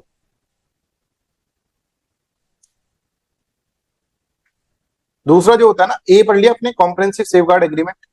अब इसके ऊपर से क्वेश्चन आते हैं UPSC के अंदर, कई बार पूछे गए, समझ में आ रहा है, कि कॉम्प्रिहेंसिव सेफगार्ड एग्रीमेंट भारत ने कर रखा है कि साइन नहीं कर रखा था, राइट। दूसरा होता है additional protocol. Additional protocol is not mandatory, ठीक है, जिसने NPT साइन कर रखा है नहीं कर रखा है ऐसा कुछ नहीं, ये एक तरह से क्या है, वॉलेंट्री है, कि भाई कोई ज्यादा ही न्यूक्लियर रेस्पॉन्सिबल स्टेट, मतलब कोई रेस्पॉन्सिबल स्टेट बहुत ज्यादा ही है, जैसे जापान के ऊपर हिरोशिमा नागासाकी जब हुआ ना जापान के ऊपर, तो उसके बाद Japan will become very anti to the nuclear program obviously. तो जापान हर सेफ गार्ड को फॉलो करता है और सारी कंट्रीज को बोलता है कि सब NPT साइन कर लो, ये कर लो। भाई बहुत बुरी मार पड़ी, अब देखो जिसको पड़ी है मार उसको ही पता है, हम नहीं समझ सकते जापान का दर्द, ठीक है है ना। जापान को क्या पीड़ा हुई हमें नहीं समझ सकते, है ना, हम किसी की पीड़ा हम नहीं समझ सकते भाई। कोई समझे ना पीर पराई, है ना, एक गाना है ना, कोई समझे ना पीर पराई, किसी से अब क्या कहते कि पीर, पीर मतलब पीड़ा, पराई, पराई मतलब दूसरा, दूसरे की पीड़ा कोई नहीं समझ सकता, तो किसी से क्या कहे, है ना। तुझे याद ना मेरी आई, है ना, किसी से अब क्या कहना, वो वाला गाना जो है, अब एडिशनल प्रोटोकॉल क्या कहता है? एडिशनल प्रोटोकॉल कहता है भैया ये जरूरी नहीं है, वॉलेंटरी है। पॉइंट नंबर 1, इसके अंदर ये है कि कभी भी आके धमक जाएगी आईएईए, दिखाओ दिखाओ भाई, दिखाओ दिखाओ, ऐसा, राइट। तो ये ऐसा है कि शॉर्ट नोटिस के ऊपर कभी भी इंस्पेक्शन कर सकती है। तो एडिशनल प्रोटोकॉल्स इसके अंदर ये है, this is voluntary agreement that provide the IAEA with a greater access to the information and facility, allows short notice inspection and environmental sampling for detecting undeclared nuclear activities। जैसे इसने कर रखा है, Japan, Germany, इसने कर रखा है, but India ने लिमिटेड वर्जन ऑफ प्रोटोकॉल कर रखा है। इंडिया का क्या सीन है? इंडिया ने कह रखा है भैया देखो, जो हम बाहर से ले रहे हैं ना न्यूक्लियर टेक्नोलॉजी, उसको आप देख लो, बाकी का हम जो अपना इंडिजीनियस प्रोड्यूस कर रहे हैं उसका नहीं दिखाएंगे हम। ठीक है। तो voluntary offer agreement for non nuclear, for nuclear weapon states, nuclear weapon states के लिए एक वॉलेंटरीली ऑफर एग्रीमेंट है। Nuclear weapon states are not required to have full scope safeguard under NPT but can voluntarily allow IAEA inspection. अगर आप चाहें तो, है ना, nuclear weapon state, dear nuclear weapon state, आप तो आराम से न्यूक्लियर वेपन रखो अगर आप चाहें, है ना। कभी आपने लगा चलो आ जाओ देख लो, तो आप हमें अपनी सिविलियन न्यूक्लियर फैसिलिटीज दिखा दीजिए सर। मिलिट्री तो फिर आपको दिखाने की जरूरत नहीं। तो देखो आईएईए खुद ही इतनी ज्यादा आप देख रहे हैं, नॉन एनपीटी जो स्टेट्स है, तो नॉन न्यूक्लियर वेपन स्टेट्स है, उनके लिए देखो कितना ज्यादा है। अच्छा, अब ये इसने बोला कि आइटम स्पेसिफिक सेफगार्ड एग्रीमेंट, एक ये भी है इसके अंदर। ये क्या है? For non NPT state, countries like Pakistan, Israel, जो कि नॉन एनपीटी है, have item specific safeguard where only the specific nuclear facilities under the agreement with the IAEA are inspected। India ने जैसे कह रखा है हमारा 14 सिविल न्यूक्लियर रिएक्टर्स है ना, वो आप देख लो, क्योंकि हम बाहर से यूज कर रहे हैं, तो आप देख लो भैया, हमारा बाकी का हम नहीं दिखाएंगे, जो हम मिलिट्री वाला प्रोड्यूस कर रहे हैं, ये कर रहे हैं, वो सब हम नहीं दिखाएंगे आपको। ठीक है। तो देखो, under IAEA safeguard agreement, India voluntarily place certain civil nuclear reactor under IAEA of oversights। IAEA safeguard ensure that the imported uranium is used only for the peaceful purposes and not diverted for the military purposes, right? ये हमने, India imports uranium from the countries like the Russia, Canada, Kazakhstan for its civil nuclear reactors। Only reactors using imported uranium are placed under the IAEA safeguard ensuring compliance with the international agreement।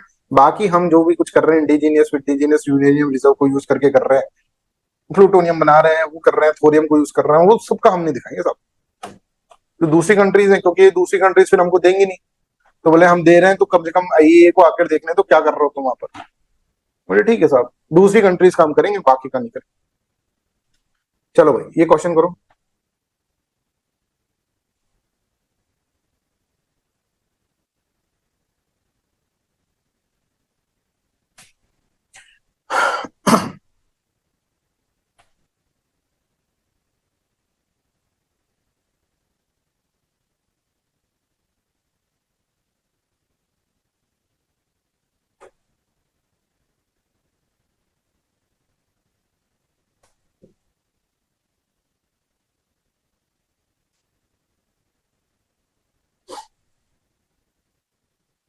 Eighteen का correct answer will be A, right. आपको पता है इसका headquarter जो है वो New York के अंदर नहीं है, right. Just give me minute, एक मिनट दीजिएगा, है ना, फोन आ रहा है, आई विल बी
चलो ये करो, ये भी यूपीएससी का क्वेश्चन।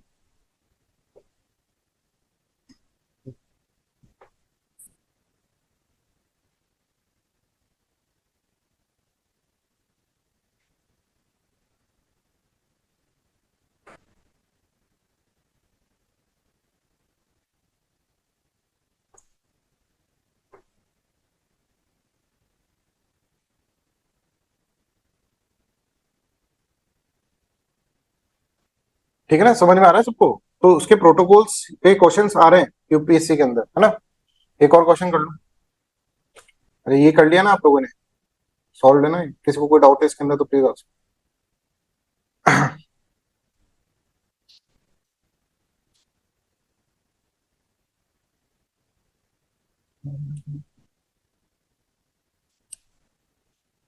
इजी क्वेश्चन आते हैं यूपीएससी के अंदर साइंस एंड टेक्नोलॉजी से। तो देखो न्यूक्लियर के ऊपर से कितने सारे क्वेश्चंस आए।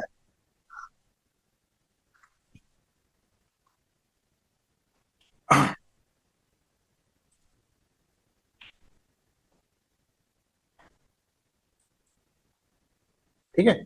सम use यूरेन reactors use imported uranium, इसलिए अपना एडिशनल सेफ गार्ड के अंदर भी अपन ने ये करा कि भैया ऐसे ऐसे करेंगे हम, इससे ज्यादा हमसे कोई उम्मीद मत रखना। और ट्रीटी तो तुम्हारी है ना बहुत ही डिस्क्रिमिनेटरी है। कैसी डिस्क्रिमिनेटरी ट्रीटी है, लेट्स अंडरस्टैंड दिस।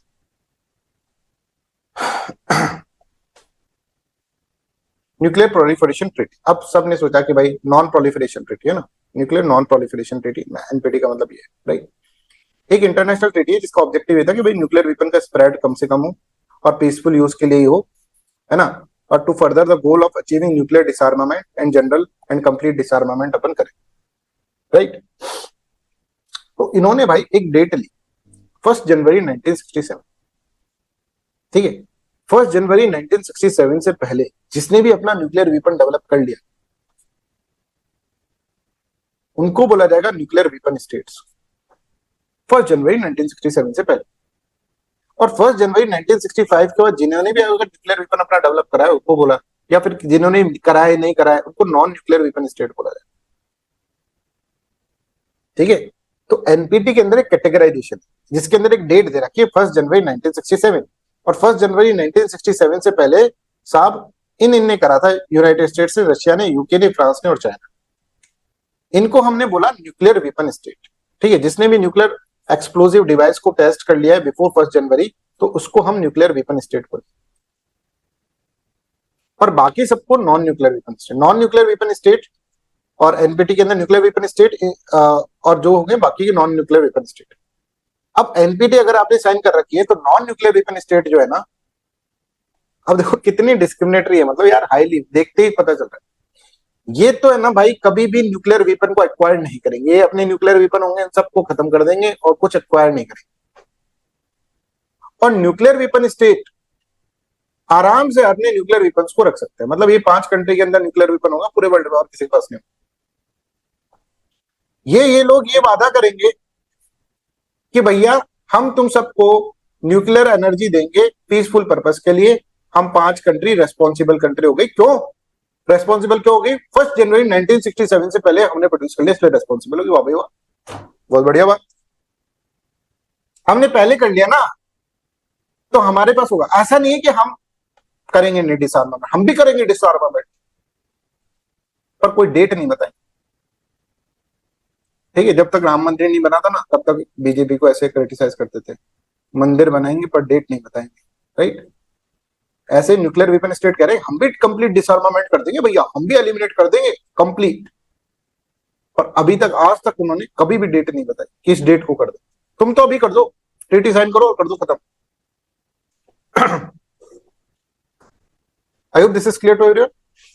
तो यहां पर देखो, यहां पर दो चीज देखो, NPT non nuclear weapon state agree never to acquire nuclear weapon, जिन्होंने भी ट्रीटी साइन करा हम कभी भी न्यूक्लियर वेपन नहीं अप्लाई करते। NPT nuclear weapon states in exchange agree to share the benefit of the peaceful nuclear technology and to pursue nuclear disarmament aimed at the ultimate elimination of their nuclear weapon। सारे सारे nuclear Arsenal हम कर देंगे, but कब कर देंगे कुछ को नहीं पता। ये भी कह रहे हैं कर देंगे, पर कब कर देंगे किसी को नहीं पता, कोई डेट नहीं बताई। आपको लगता है ये कर देगा? अमेरिका कहे एक दिन आकर के भाई मैं ये देखो सारे न्यूक्लियर वेपन है, मैं सबको नष्ट करता हूँ।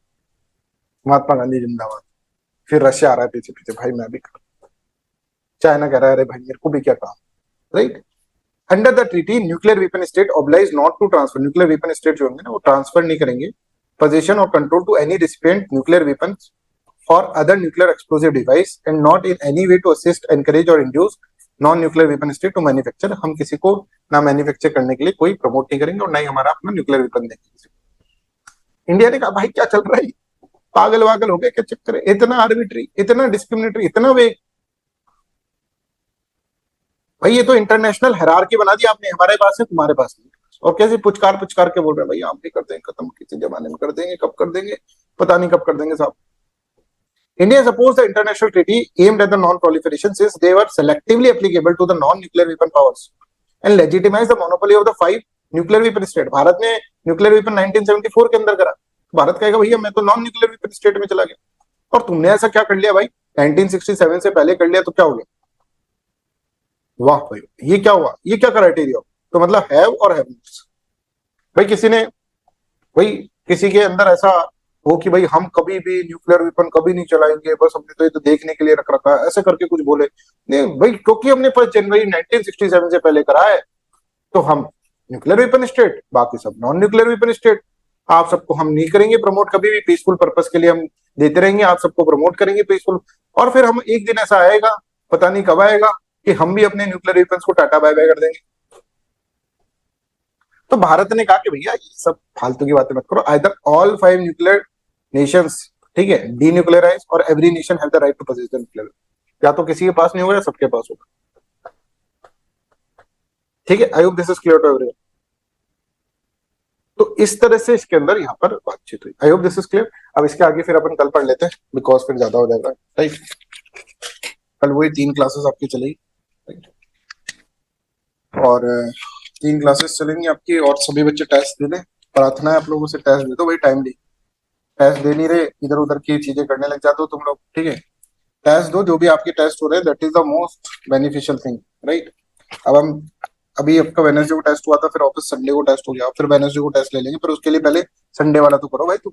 हम तेज कैसे करते हैं, स्पीड, तुम लोग करते ही नहीं हो टेस्ट, ठीक है। चलो